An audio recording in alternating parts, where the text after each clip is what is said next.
¿Qué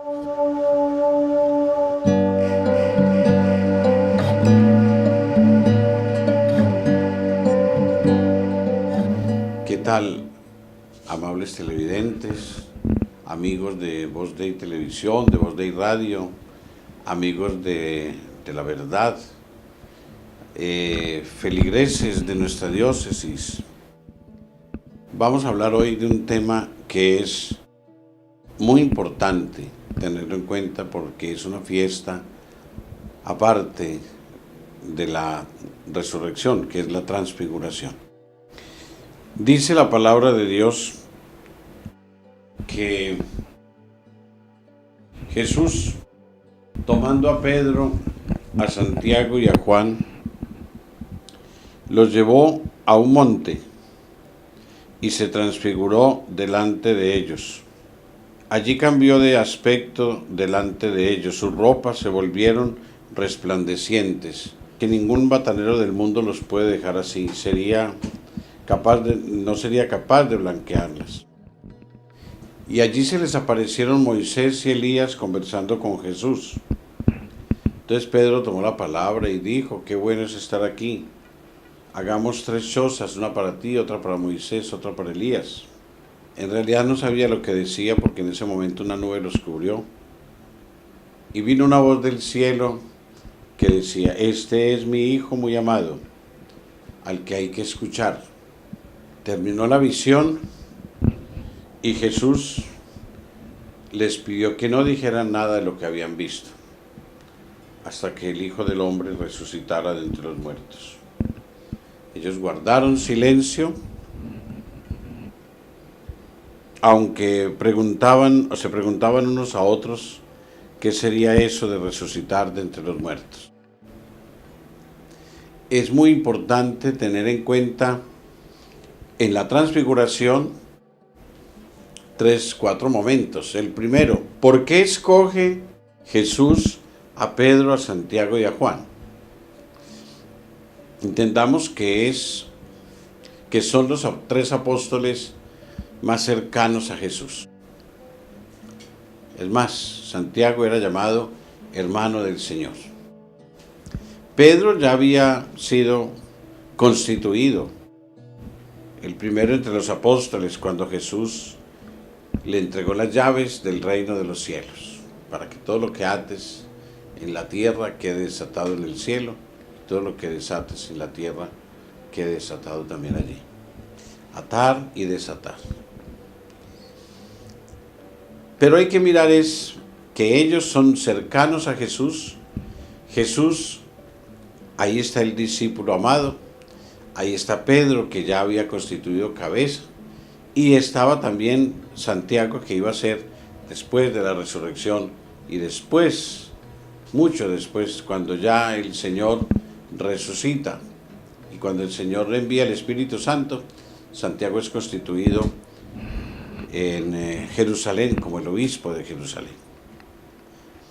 Algunos exégetas dicen que no convidó a todos los apóstoles por no llevar a Judas, que porque Judas no se merecía esa visión.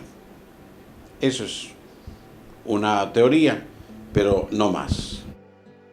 Seguramente que los otros sí se la merecían, y porque Judas iba a traicionar al maestro, él no se la merecía.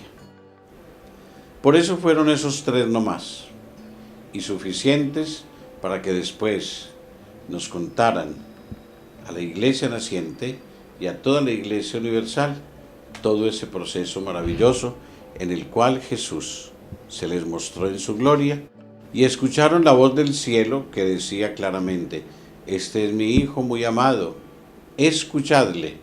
Mire que las palabras del bautismo y las palabras de la transfiguración son distintas. En el bautismo es: este es mi Hijo muy amado, mi predilecto. Y en la transfiguración: este es mi Hijo muy amado, escuchadle. Faltaba todavía un tiempo para la Pascua de Jesús, de tal manera que todo esto iba a limar ese momento tan fuerte que ellos iban a tener precisamente con el escándalo de la cruz. En segundo lugar, ¿Por qué se transfigura? Es decir, ¿por qué muestra esa visión a los apóstoles? Porque Jesús ya ve que ellos van a tomar el sufrimiento, su camino de cruz, su camino hacia el Calvario, lo van a tomar ellos de una manera escandalosa, va a ser un escándalo para ellos. Si ya decir qué es eso de resucitar de entre los muertos causaba asombro, mucho más iba a causar el asombro de que Jesús tenía que subir a Jerusalén, sufrir la pasión y después morir en la cruz, resucitar.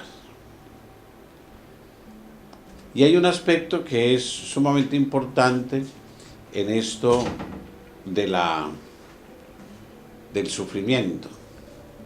Jesús toma a los 3 apóstoles porque entre ellos va a ser el primero que va a dar testimonio de la pasión del Señor, que es Santiago. Pedro va a ser crucificado con la cabeza hacia abajo porque él mismo dice que no es digno de morir como su maestro.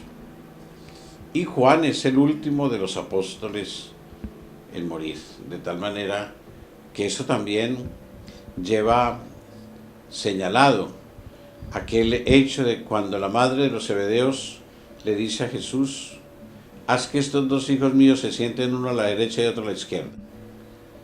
Pues el primero en morir es uno de ellos y el último en morir es el otro. Tal vez sentarse a la derecha o a la izquierda, eso es relativo. Más en el reino de Dios. No tiene ni derecha ni izquierda. En el reino de Dios es solamente uno. Sentarse a la derecha del Padre, como Jesús lo hace, es tomar nuevamente toda esa condición divina.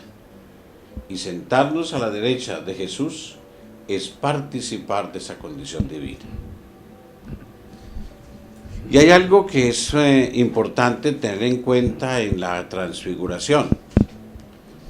Y es que cuando bajan del monte Tabor, un monte que más o menos está a una altura sobre el nivel del mar de unos 588 o 600 metros sobre el nivel del mar. No es muy alto, pero sí es una cima de donde se puede contemplar como toda la explanada de Israel, de tal manera que es un buen signo. Subir al monte y transfigurarse en presencia de ellos y luego bajar para sufrir la pasión y la muerte es un detalle que nosotros no podemos olvidar. Nosotros todos los días tenemos que subir al monte del Señor. Estamos llamados a ir a la Eucaristía, a sentir la Eucaristía como ese momento transfigurador, maravilloso, porque es el momento más de Jesús resucitado. Es no solamente la transfiguración, sino la resurrección del Señor. Y quien participa de la resurrección del Señor tiene que participar de su sufrimiento. Al estilo de como los apóstoles participaron de la visión anticipada de la gloria, pero sufrieron también, participaron del sufrimiento de Cristo, para que ellos tuviesen acceso a la gloria. Ahora, bajar del monte es sencillamente bajar al sufrimiento. Salir del templo, salir del monte del Señor, salir del templo donde encontramos al Señor, es salir a compartir y a responsabilizarnos de la vida de cada día. Esa es la vida del cristiano, una vida de Eucaristía, pero es una vida también de sufrimiento, una vida en la cual logramos obtener todos los méritos para el cielo y por eso subimos al monte, pero es una vida también en la cual esos elementos que nos da el Señor para el cielo también nos tienen que ayudar para tener nosotros fortaleza en medio del sufrimiento diario. Me decía alguna vez una señora que en su casa normalmente uno de los hijos le decía cuando llegaba de la Eucaristía: ya viene de rezar, ya viene de misa y mire, y vienes a pelear. Pues yo le digo a esa señora y a otras tantas: hay que venir a la Eucaristía para tener fuerza y poder soportar todos esos momentos en la familia.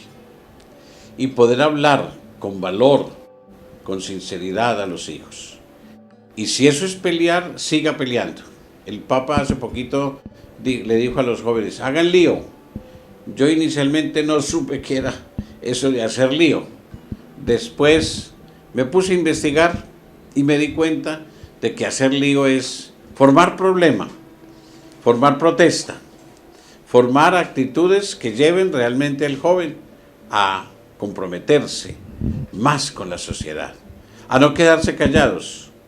Pues yo le digo a los padres de familia: hagan lío, porque si ustedes, después de participar de la Eucaristía, como los apóstoles de la visión de la transfiguración, se bajan a seguir miedosos, a seguir en una situación de falsos irenismos, falsa paz, no. Usted tiene que llegar a su casa a predicar al Señor. Y si eso de la predicación, y si por usted hablar fuerte le dicen que llegó a pelear, siga peleando, siga armando el lío. El lío es el sufrimiento. El lío es esa actitud que nosotros tenemos que tener de responsabilidad frente a los problemas y a las dificultades del mundo. Que el Señor nos ayude a todos para que vivamos transfigurados, pero que vivamos transfigurados siendo capaces de orientar toda esa visión maravillosa de la resurrección del Señor hacia el sufrimiento que nos enaltece y en el cual el Señor nos prueba. El cristiano se acrisola en el sufrimiento, dice San Pablo. Que el Señor nos ayude a todos y que todos podamos cada día superar no solamente el dolor y el sufrimiento y la angustia, porque de todo ello no nos aparta del amor de Dios, porque el Señor está pronto a ayudarnos, pero sí nos ayuda a prepararnos para el cielo, como se preparó Jesús en el sufrimiento y la muerte para entrar en la gloria.